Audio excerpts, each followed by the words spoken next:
Hi అండి, నమస్తే. Welcome to my channel ఆనందాల హరివిల్లు. ఎలా ఉన్నారు అందరూ? బాగున్నారా? నేను కూడా చాలా బాగున్నాను.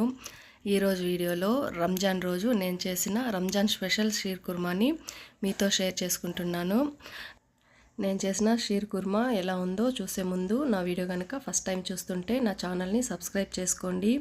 వీడియో నచ్చితే లైక్ చేయండి, షేర్ చేయండి, కామెంట్ చేయండి. ఇప్పుడైతే లేట్ చేయకుండా షీర్ కుర్మా నేను ఎలా చేశానో చూసేయండి.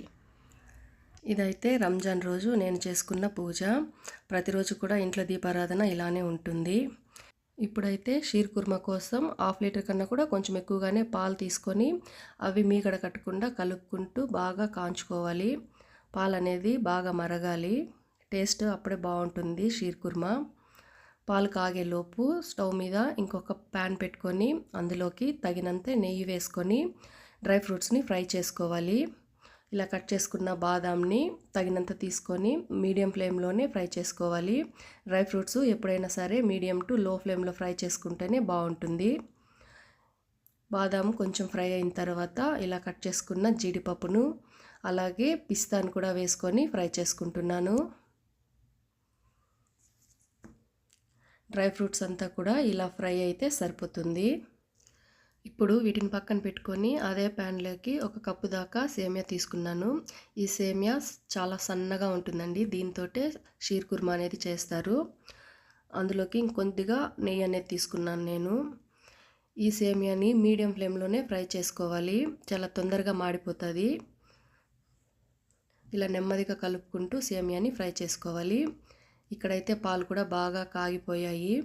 ఇప్పుడు ఇందులోకి గింజలు తీసేసి ఇలా కట్ చేసుకున్న లైన్ డేట్స్ని వేసుకొని బాగా ఉడికించుకోవాలి. ఒక 5 to 6 minutes ఈ లైన్ డేట్స్ అనేది ఉడికితే సరిపోతుంది. ఇలా ఉడికిన తర్వాత ముందుగా ఫ్రై చేసి పెట్టుకున్న సేమియాని కూడా వేసుకొని కలుపుకోవాలి. సేమియా ఉడకడానికి ఎక్కువ టైం ఏం పట్టదండి, చాలా తొందరగా ఉడికిపోతుంది.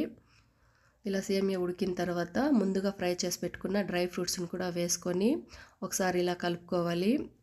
ఇందులోకి 1 స్పూన్ దాకా మిల్క్ మేడ్ అనేది తీసుకున్నాను. ఈ షీర్ కుర్మాకి మిల్క్ మేడ్ వల్ల సూపర్ టేస్ట్ వస్తుంది.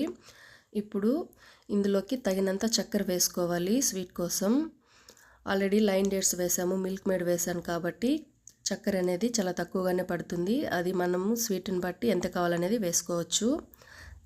చివరిగా ఇలా దంచిన యాలకులు ఒక 4 నుంచి 5 దాకా వేసుకున్నాను. ఫ్రెష్గా అప్పటికప్పుడు ఇలా దంచి వేసుకుంటే యాలకుల ఫ్లేవర్ అనేది చాలా బాగుంటుంది. అందుకనే ఎప్పుడైనా సరే నేను యాలకులను ముందుగానే పౌడర్ చేసి పెట్టుకోను, అప్పటికప్పుడు ఫ్రెష్గా ఇలా దంచి వేసుకుంటాను. చూడండి, షీర్ కుర్మా అయితే రెడీ అయిపోయింది.